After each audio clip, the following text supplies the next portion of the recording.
सूरत है, कोई फायदा नहीं। हकीकत इबादत अल्लाह ताला वो फैजान से अल्लाह हमें माला माल करे। हमारी वो एक नमाज जिंदगी में पढ़ो, एक नमाज तो जिंदगी में अदा करो जो नमाज मोहम्मद रसूलुल्लाह को पसंद, जो नमाज अल्लाह को पसंद है। इबादत ऐसी करो गोया कि वो अल्लाह को पसंद।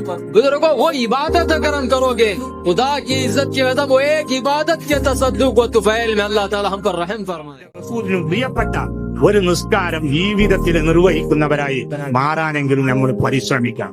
അതല്ലാതെ നമ്മൾ ഇങ്ങനെ ഇന്ന് നിർവഹിച്ചുകൊണ്ടിരിക്കുന്ന ഇബാദത്തുകളൊക്കെ അത് കേവലം ഇബാദത്തിന്റെ കോലങ്ങൾ മാത്രമാണ്. ഇബാദത്തിന്റെ ഹഖീഖത്ത്, ഇബാദത്തിന്റെ യാഥാർത്ഥ്യം അതിന്റെ കഴമ്പുമായി കൊണ്ട് നമുക്ക് യാതൊരു ബന്ധവുമില്ല.